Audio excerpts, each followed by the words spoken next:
what exactly is a high value woman? Not all frat boys are bad, so I married one. So she's not going to be perfect at first. She's never going to be perfect, No. but your job, your duty as a relationship is to grow with them. Why would you go invest like $70,000 into something to work a 9-to-5 for the rest of your life whenever you could genuinely go and invest that money into a business? They made fun of me. They mocked me. They even got the teachers to talk bad about me. The Matrix, man. Like it's one of the, like, it is created to keep people stagnant. Welcome back to the YouTube channel, guys. Today we have me, Nick Lauer, a college dropout and entrepreneur, only 19 years old, and we have with us... Hi guys, I am Hayley Timberlake. I am college party girl turned successful entrepreneur.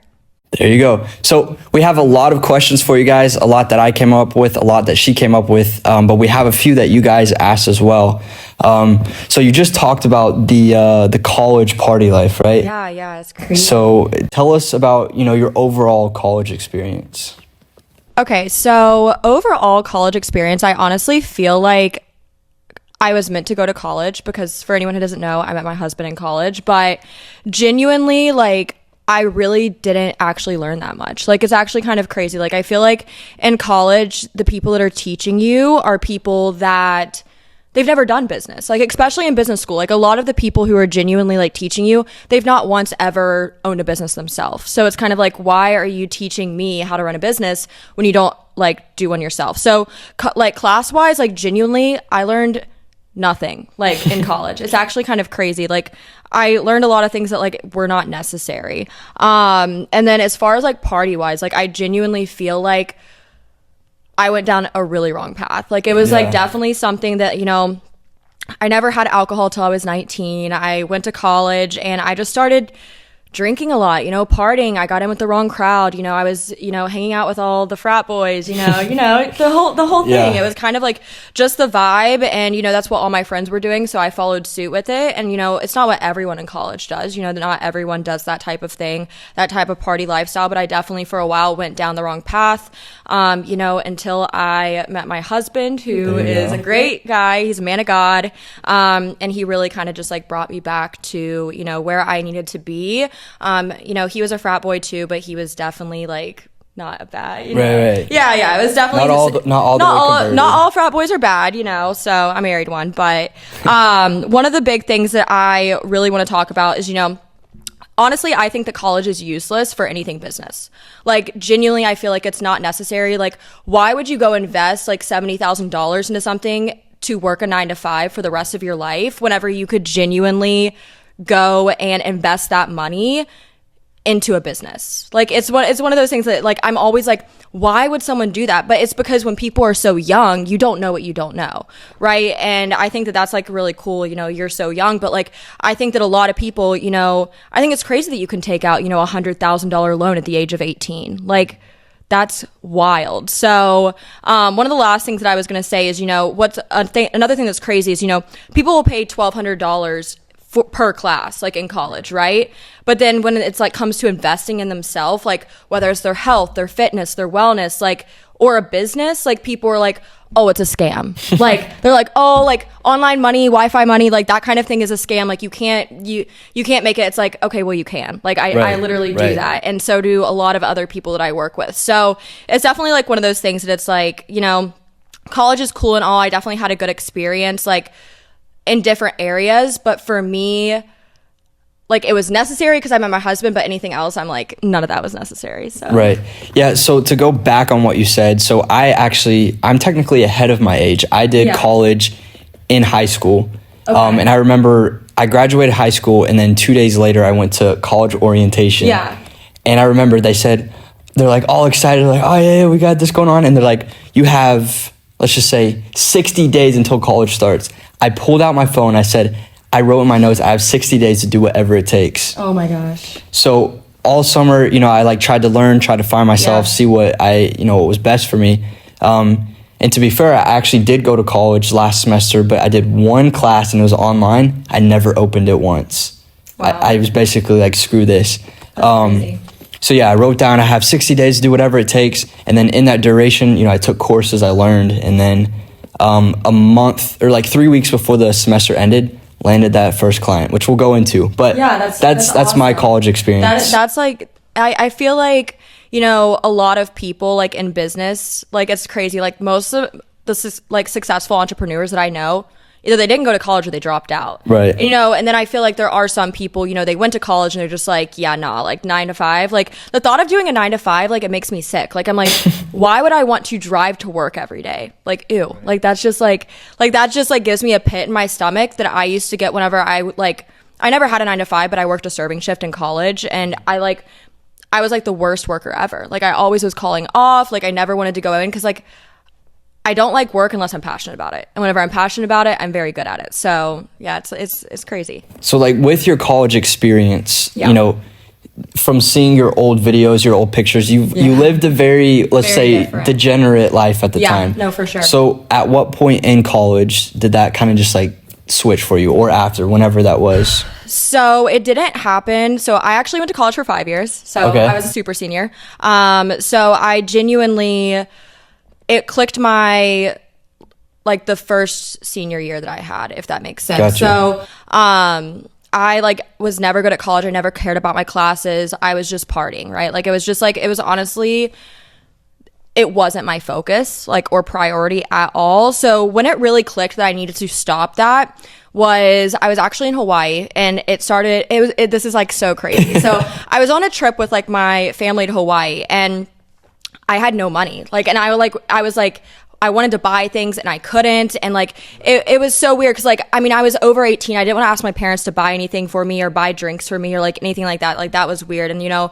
I was just like, what am I doing with my life? Like, what am I actually doing? You know, I'm spending all the money that I have on like crop tops and like going out clothes and drinks, like at a bar. I'm like, what am I actually doing? And so that's whenever I actually have been talking to a girl with this network marketing company that I work for. I had been talking to her for a few months, and I just messaged her and I was like, sign me up right now. Like, and I signed up and I went balls to the wall. There you go. Within like 2 months, I like quit my serving job. Like it was nuts. It was crazy. And like, that was one of the things that like, that was like a turning point in my college like life, which I think that is like crazy. So like one of the big things like also that, you know, started to click was whenever I got pushed out of my friend group for starting something entrepreneurship. You know, I was the type of person, I get along with people very easily. And, you know, I had a very huge friend group. Like I was friends with basically everyone. As soon as I stepped into the online entrepreneurial space, I was shunned. You know, it was kind of like, oh, like she's doing this, like scam this, do this, like, you know how it is. And it was one of those things that I was just like, I didn't care. I was like, I literally don't care, like watch me type thing. Like for me, whenever people doubt me, it just fuels my fire. Like I'm just like, okay, like I don't care. Like it doesn't bother me. And I think so like it really started to click whenever I realized that I was going to a higher frequency than the people that were surrounding me. And that was something that was kind of like, oh, wow. Like I felt like, you know, within 6 months time, I had outgrown pretty much everyone that I ever knew, like that was going to college with me, except for like maybe 2 people, which one was Sean. And it's like, it's one of those things. It's like, it's very, very, very like entrepreneurship can definitely be lonely. And like, that's something I feel like a lot of people don't touch on enough, because like sometimes like, and that's why community is huge. Like sometimes it's hard for people to understand, like, you know, some people you'll be like, oh, like I'm going to be a millionaire this year. And they're like, yeah, okay. But then, you know, like the good friends are like, heck yes, you are. Like you're going to make it happen. And like, those are like the type of people that you want in your circle. And so I think really like back to your question, you know, when it all clicked genuinely was whenever I started seeing myself do something better, and the people who like didn't want to do better with them, like their lives, like, I mean, now they're still partying. 28 years old, still partying, still living the same life that they did at 18. And I'm just like, okay, what? Like, it's crazy. Like, yeah. There's, it's like you peak and then you keep going, right? So I don't want to peak. I just want to keep going up. So, pushing age. Perfect.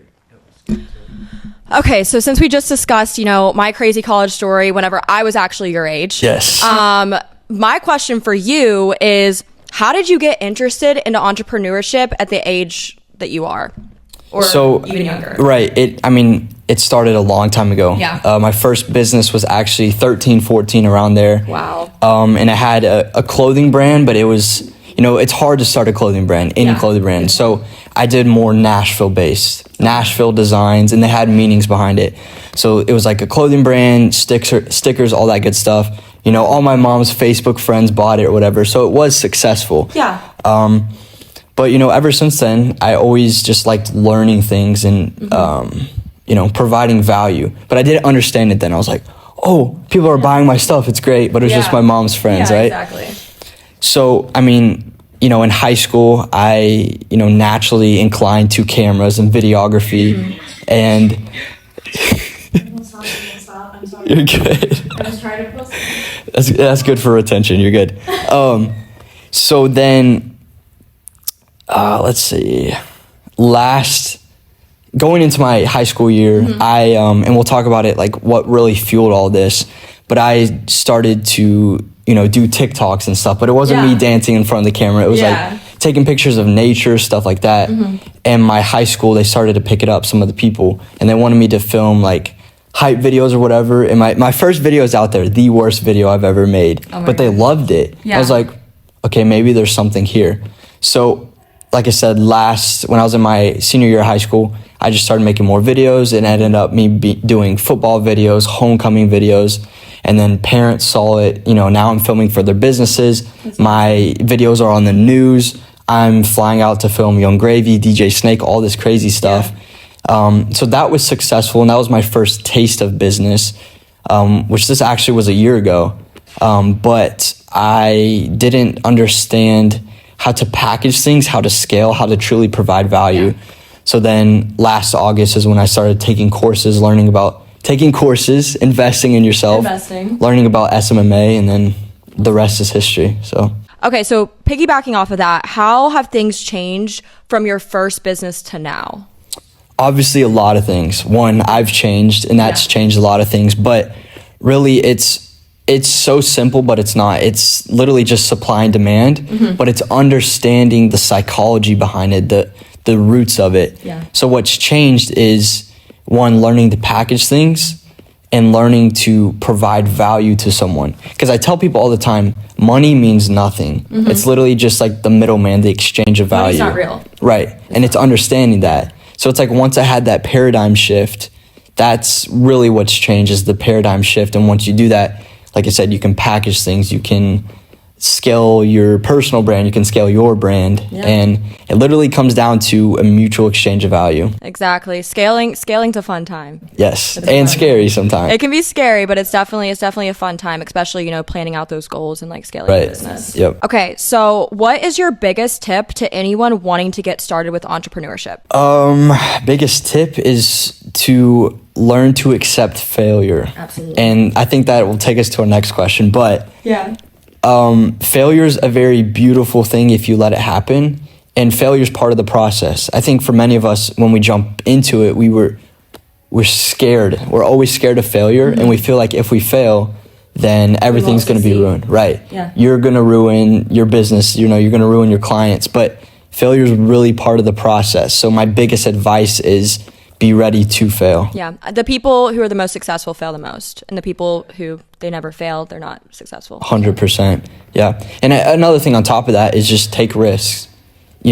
Everyone's going to say do one thing. You do what you want to do, whether it's, moving out, whether it's pitching 100 people a day. You have to just take risks, because there's no growth in comfort. What is your opinion? So we just talked about college. Yeah. What is your opinion on college?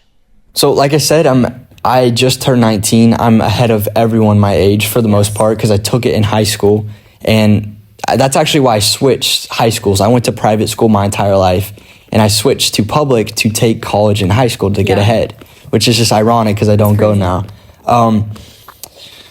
Obviously, I'm very opinionated on it because I haven't needed it for my success. But I think there's pros and cons, From a social aspect, you can meet people that change your life forever, like your husband.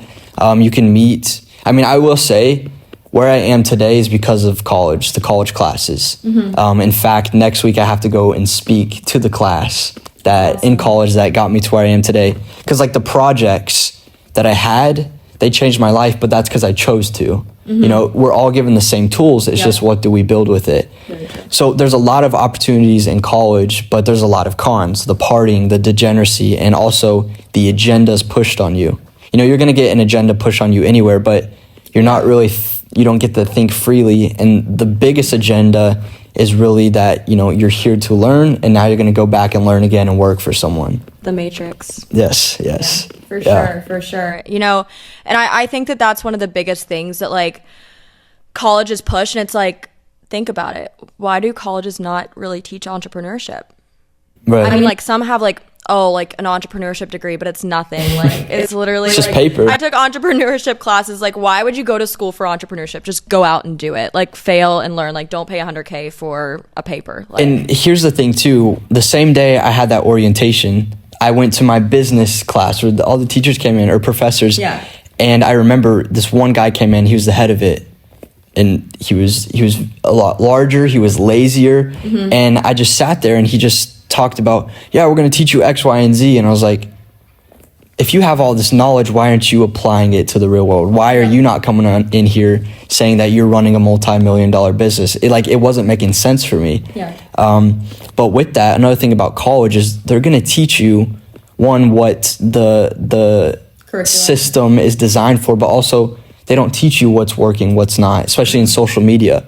And like me running a social media marketing agency, you have to know what's working right now, what's not, and they're not going to teach you that. Yeah, so. No, like a crazy story that I had was whenever I was in college and I started my first online business. So I actually went to the dean of my department and was like asking them like, hey, should I do this? Like, is this a good idea? He's like, yes, like do that. Like that is such a good idea. So I started it. And I had this one teacher. He was honestly so weird. Like he followed me on Instagram and he started asking me about like what I was doing online. Right. So he decided he was going to pull my stories up in the middle of class in front of 60 people. Okay. And he was going to basically call me a scammer in front of 60 people. Wow. Which is like actually kind of nuts because he was literally teaching a class on social media.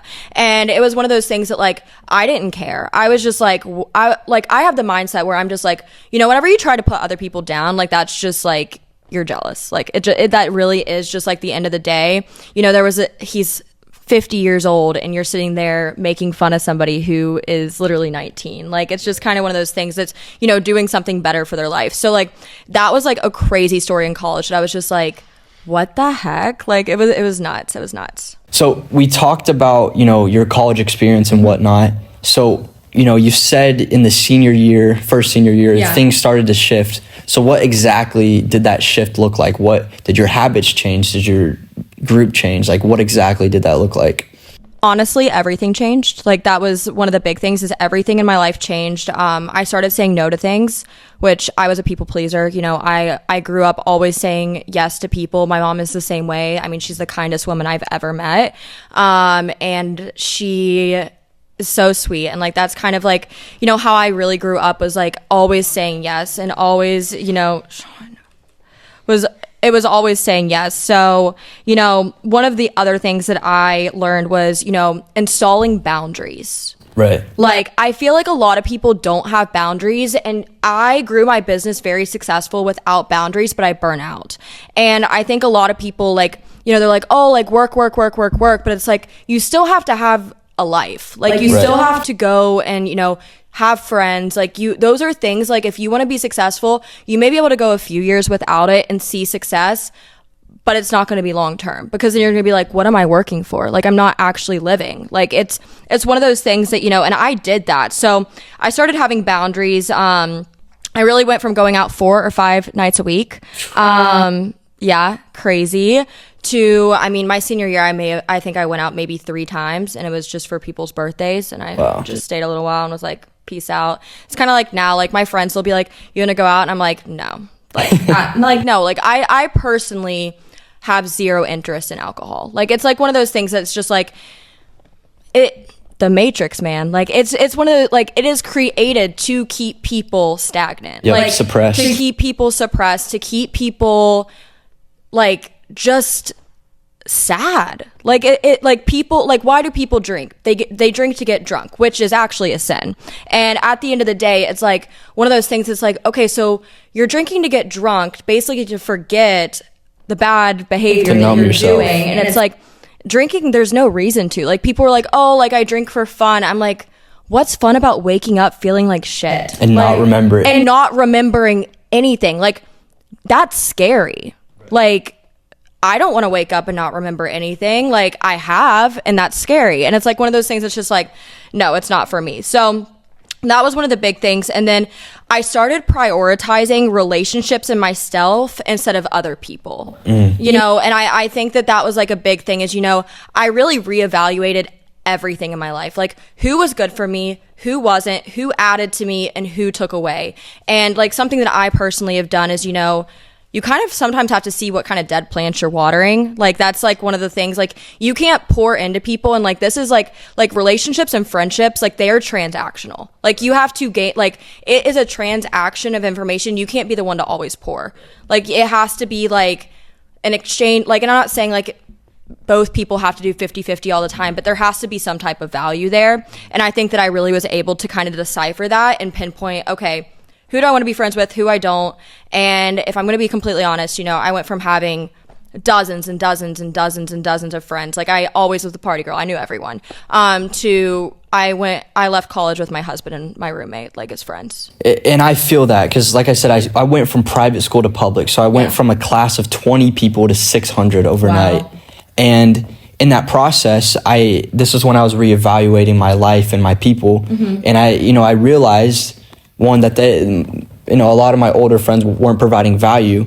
And the way I learned is they made fun of me, they mocked me, they even got the teachers to talk bad about me because of my transition of those schools. And what I started to think freely is what it was. Because like I said, it was a private school. It served its purpose. It gave me an amazing foundation. But once I left the agenda, the picture, they started to judge it, right?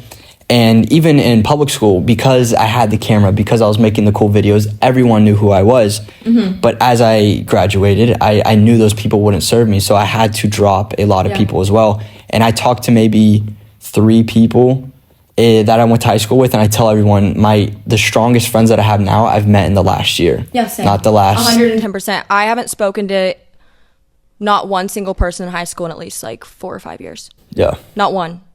It's crazy. No one. Like, I've been graduated from high school now, I think, for like 7 or 8 years. And yeah, I haven't talked to a single person, haven't hung out with them. Like, it's just, we don't align. And like, that's fine. You can love people for where they're at. And I think that that's like one of the things. It's like, it's never being like, oh, I'm better than you. It's like, we just don't align. And like, I can't give what you need. Like, I have to focus on myself. And, you know, because I've had the relationships and the friendships where it's just like, you have to give so much and it's not mutual. And like, that's, I think, one of the big things where it's like, you know, it has to be, or it's just like, and it's same with friendships. Like, whenever it comes down to like, you know, if I do something, like, not that you have to do it in return then, but like, I expect friends to do the same for me. So, but yeah, I think that is, I seriously love that question. Yeah. And just to add on it real quick, you said something. At the end of the day, we're all human, right? Yeah. It just comes down to the vibrational state that you're at. And you can feel it. Exactly. And so, you know, part of the law of attraction is, you know, you're going to attract the same thing you're on, but a lot of people don't understand. You're going to repel naturally the things that aren't on the same level. I'm going to tell you something. People will love you in your lowest frequency because that's when you're not threatening to them. Exactly. Like, it happens all the time. Like, once you start rising up and doing something differently, people will try to pull you back down to that level. And then whenever you don't, they don't want anything to do with you. So we've talked about all of that. I definitely want to ask you, so what do you feel like has personally pushed you to become the person that you are today? Yeah, so this is, I tell people it's an 18-year process, but the majority of it has been the last 2 years. And it's 2 things, heartbreak and health. So, and those 2 things happened at the same time. So what is it? It's been 2 years now. I was in an amazing relationship, beautiful lady, beautiful relationship. But, you know, obviously there were ups and downs and there was a lot of things we couldn't control just because of our life and our age, right? Because 16, 17. And I was in my junior year of high school, and it was like around this time, February, March. We went through kind of a rut, not good stuff, and we're coming out of that. But when we were coming out of that, my health started to decline. I was in severe stomach pain all the time. I didn't know what it was. Like it was so bad that I would like brush my teeth and just like start throwing up. Like my whole digestive tract was just screwed up. And, you know, in the process of March, April, May, you know, I tell people your health is your wealth. Like NF says, the sales can rise, but it doesn't mean much when your health declines. My mental health started going down. Everything went down, spiritual health. And it turns out that I have Crohn's disease, but I had a bacterial infection in my gut on top of that. And colitis. And doctors of multiple decades said they've never seen someone's gut that bad. Oh my goodness. And I didn't know it was that bad. And I lost 30 pounds in a month. Like all this was happening and I couldn't process it. Yeah. And because of that, I lacked leadership in the relationship. Because I wasn't me. I scientifically was dying. So I lacked leadership. I lacked my mental, I wasn't there. I wasn't me. And because of that, the relationship completely fell. And, you know, that was hard. 2 years, just quote unquote down the drain. And the problem was I had all my identity in her, right? That's what we do as kids. All your eggs in one basket, yeah. My security was in her, my identity, and now she's gone and my health's gone. So everything was gone. Yeah.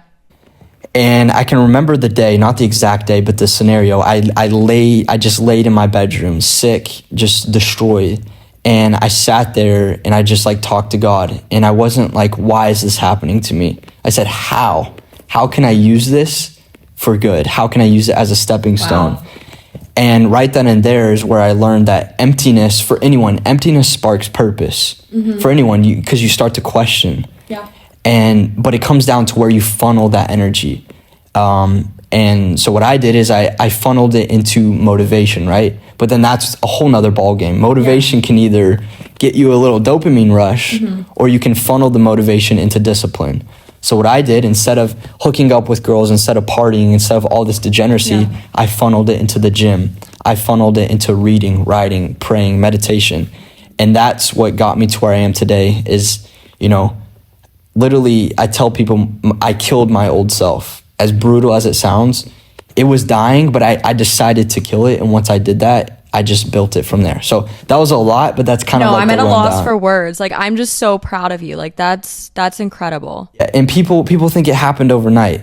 No. And I tell people, I say, and they want my life. I was like, I do not wish upon anyone what I went through on you. Because literally, like I said, I lost myself. I lost the one person that I loved, that I put all my identity in, and I lost my health, my mental health, my physical health. I lost everything. You lost everything. But, you know, sometimes you have to either lose or kill the old you in order to become new. So that's kind of like the quick rundown of what got me here.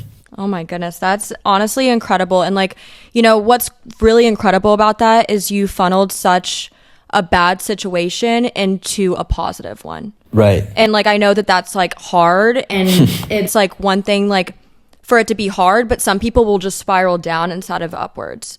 And like, that's like incredible that you spiraled upwards. So, well, yeah. So what I tell people is you have to let the situation refine you. Reformation is a beautiful thing, not define you. What happened to me losing that relationship, you know, me having Crohn's disease, that doesn't define me. It's a stepping stone. It's turning a grave into a garden. So that's what I try to preach. No, and God has a plan for everything, right? At the end of the day. And I think that that's like one of the biggest things is, you know, just bringing it all to God at the end of the day. And I think that, you know, a lot of people don't do that. And man, are they missing out. So yes. It's crazy. So one of the other questions that I have on here is, who do you personally look up to the most? So obviously God, but if we're talking about the world, it is my future self. That's the only person I look at, the only person I want to look up. Yes, I look up to like Iman, Cam Howard, all these amazing guys. Yeah. But at the end of the day, I truly look up to my future self, because I think back when I was dying, when I was at my lowest, I was looking up, I was looking towards something. I didn't know what it was, but it turns out I was looking at my future self. And the only the only person I want to put on a pedestal is my future self, because that gets me in check of that's where I need to be. And I always need to be there. And I know at the end of the day, my future self is excited for me to get there, is loving, is welcoming. And like I said, that comes with, trusting God and getting there. But the only person I want to trust or look up to is my future self. So ironically, I'm grateful for my past self, because I wouldn't be here without him. I wouldn't be here without, those trials, even the successes, right? Yeah. So I'm very grateful for who I used to be, because, like I said, I went through all that stuff, but I wasn't perfect. I wasn't a great person. I wasn't a great boyfriend all the time. Yeah. So I'm grateful for my past self, because I know what not to be, right?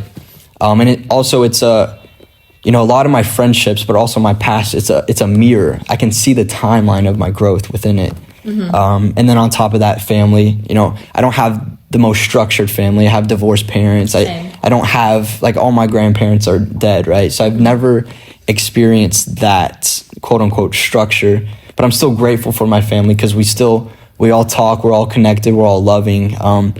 And that's, I'm grateful for that, because now I can, replicate that into a future family as well for myself. And then God, of course. I mean, a loss of words for that. I mean, we could sit here for hours, but all glory to him. Yeah. But I want to ask you something. Okay. Yeah. So we talked about me being in a relationship. We talked about, women. Mm-hmm. So we need to get into the very spicy, the very complicated question. Okay. What exactly is a high-value woman? Okay, so a high-value woman, in my personal opinion, the first thing is they have to have a relationship with God. I think that is absolutely a very crucial thing in any relationship. I think that's what relationships are built off of.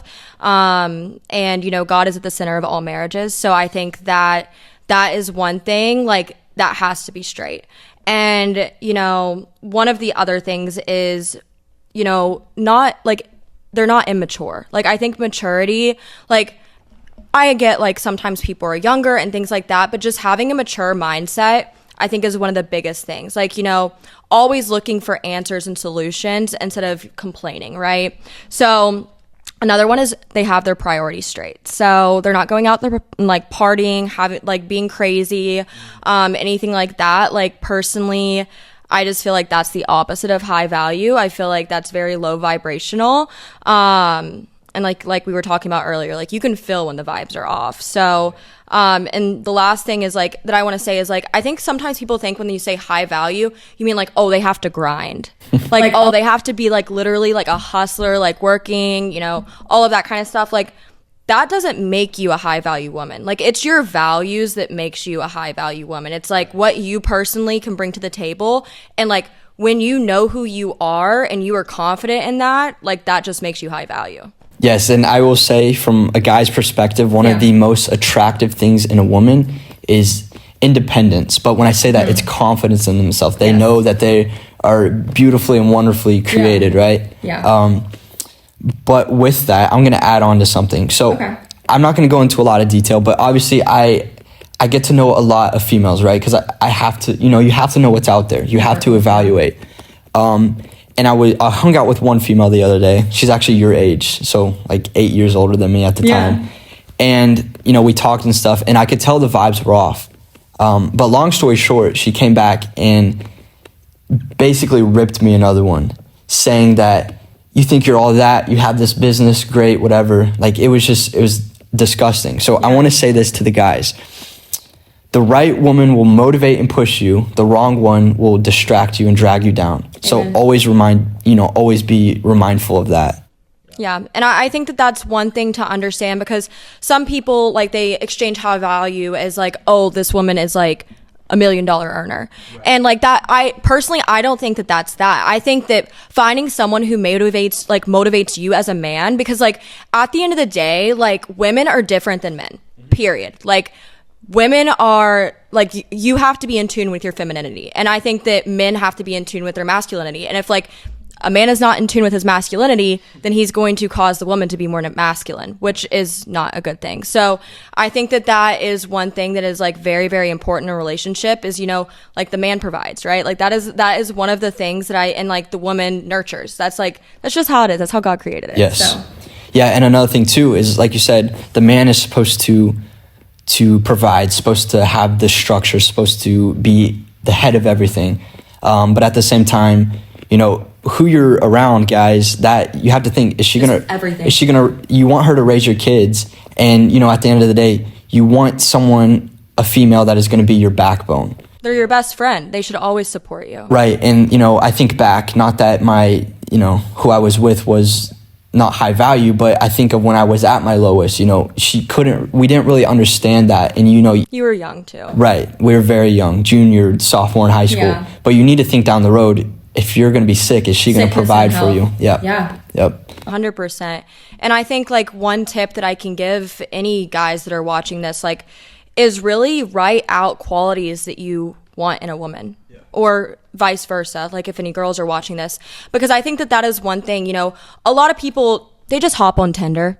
And they're just scrolling. Right, yeah. Guys, Tinder, like, I'm just, like, I get it. Like, people are just looking for connections and things like that. But, like, that's not how you meet somebody who's going to want to treat you right. Like, it's just not.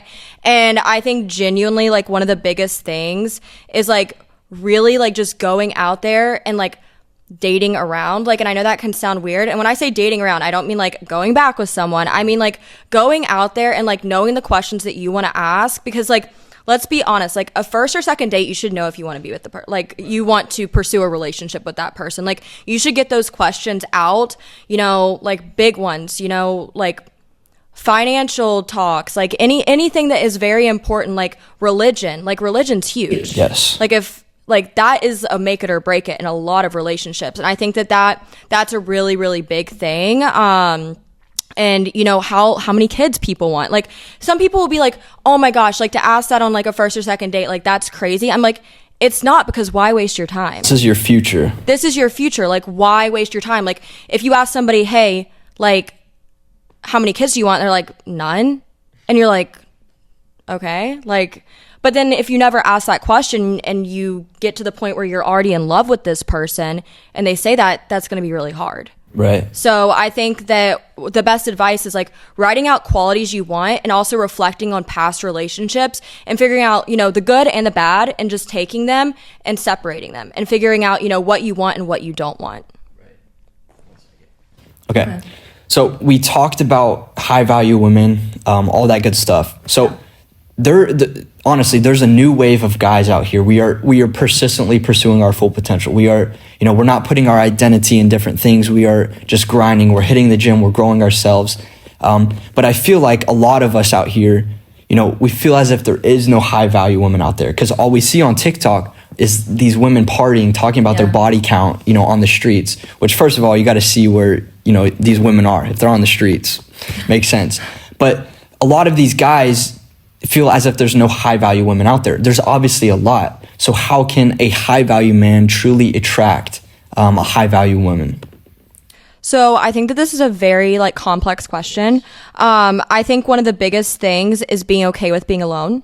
I think that is the start of everything. I think you have to be okay alone before you can find someone else, because if you can't take care of yourself, you can't take care of another human, right?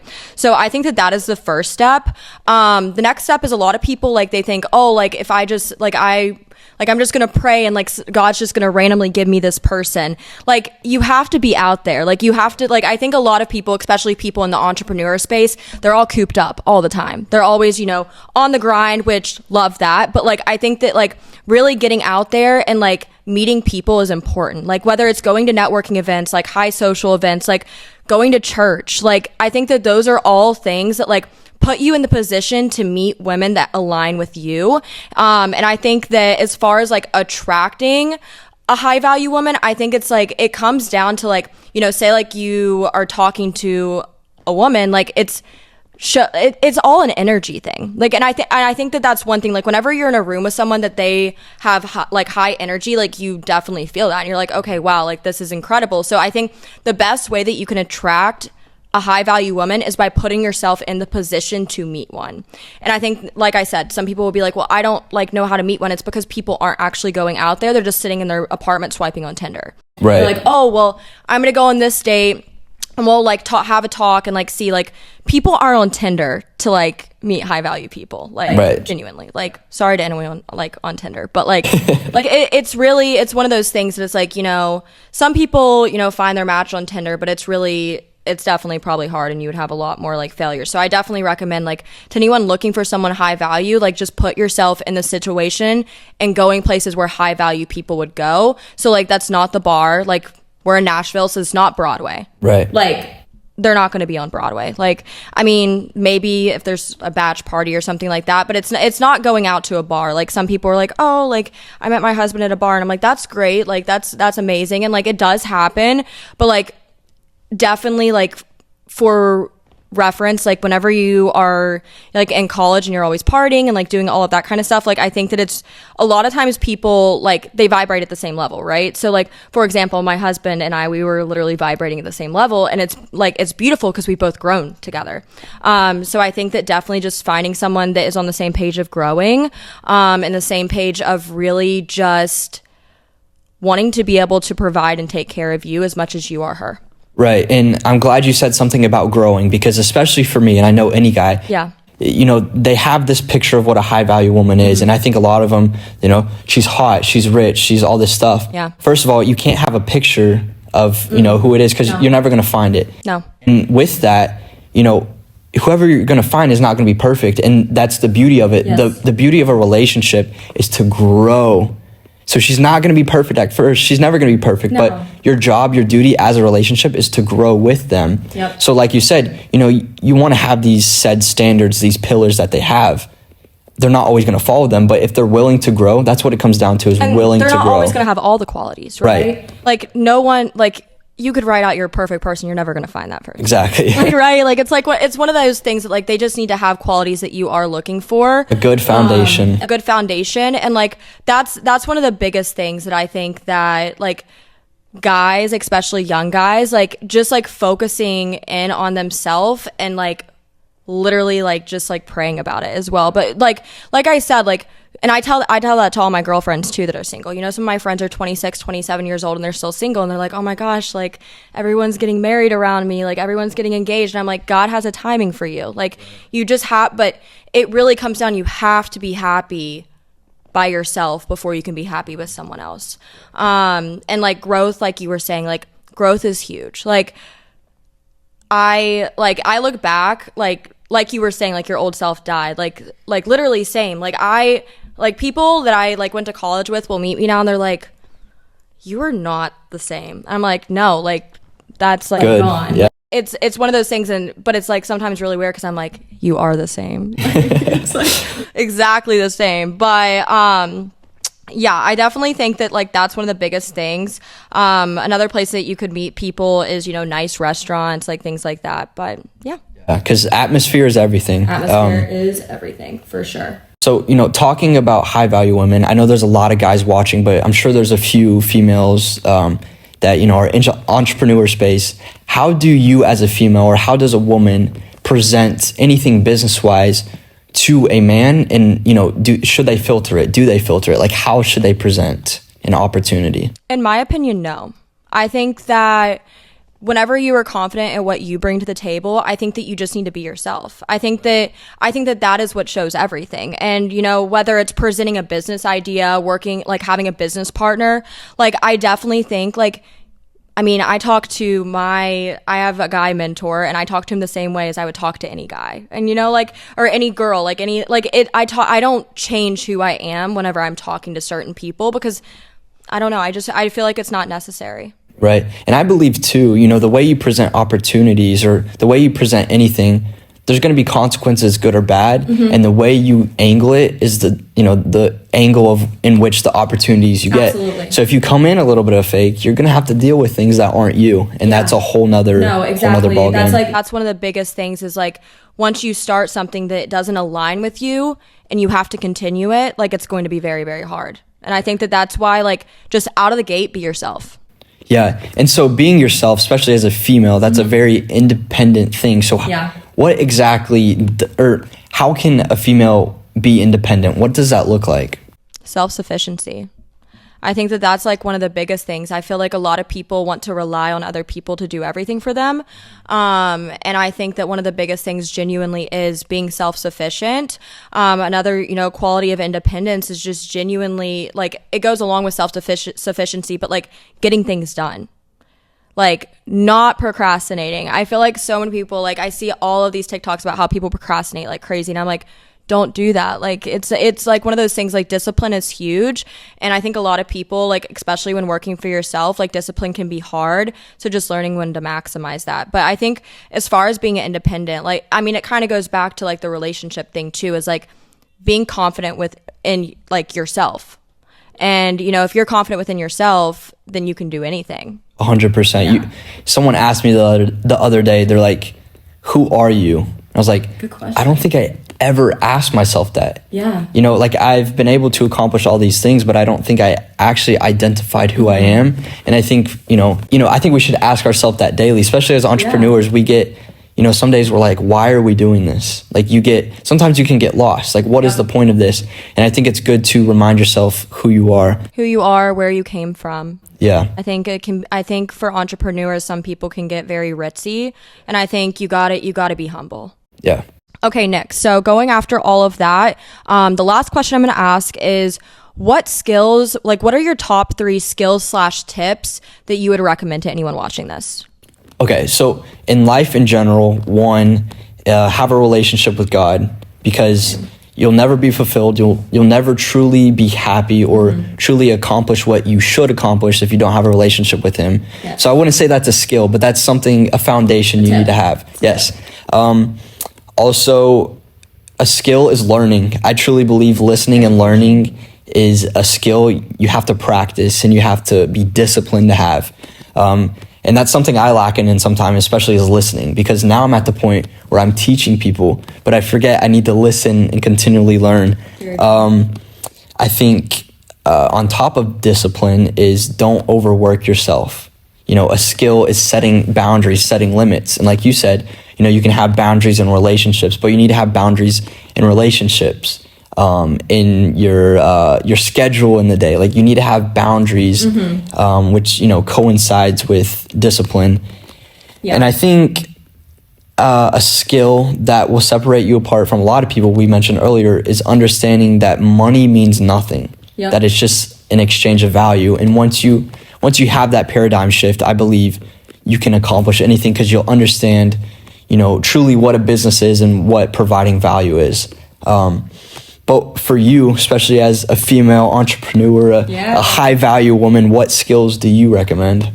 Okay, so again, I'm going to say all glory to God, but one of the things that I really want to touch on, and this is something for anyone, whether entrepreneur or not, is getting out of the gossiping. Like, I think so many people, and like, I used to be a part of that life, and like, it's tiring, it's draining. Like, if someone starts talking about another person, I don't care who it is, I will get up and leave, because I'm not taking on that. Like, I'm not taking that on. Like, I will not partake in it.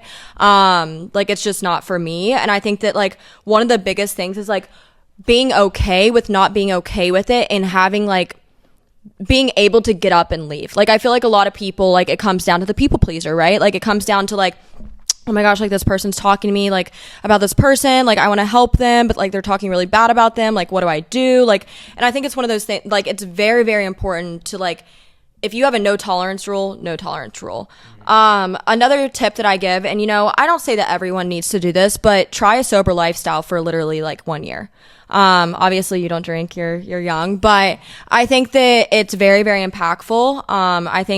The reason I started doing that type of thing was because I noticed that I was using alcohol as a crutch to be social. I started relying on it as a crutch to be able to be myself. Like, I would have social anxiety, so I'd be like, oh, like, I'm just going to drink a margarita before I go, and then I'll be social with all these people.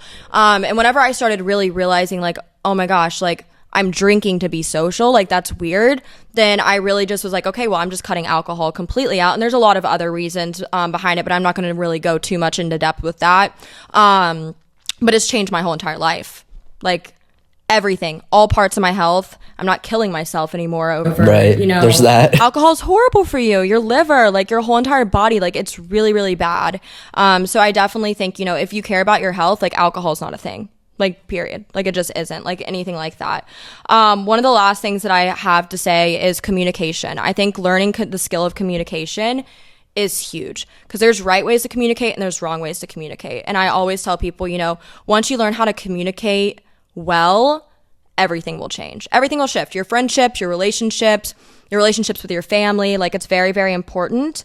And lastly, just a business tip, learn sales. Like sales is huge. Like sales is like one of the things that, like, if you can learn the skill of sales, you will be able to sell anything. And you can sell ideas, like anything that you want. And I know we both relate on that with sales and things like that. Whether it's courses, clothing company, one-on-one mentorship, like no matter what it is, if you learn this, like the skill of sales, you will be successful. 100%. Yeah. Yeah. And one thing too, and I got to be careful how I say it, but a lot of things you learn in the business world is applicable to relationships. Mm-hmm. They are completely different worlds and they should grow at different rates. Yes. But, communication you learn growing, you learn failure. Business is, I think anyone should learn business in general because it all ties into your personal life. Yep. I completely agree. But this was great. Yeah, there we have it. Amazing. Thank you for having me. Yes.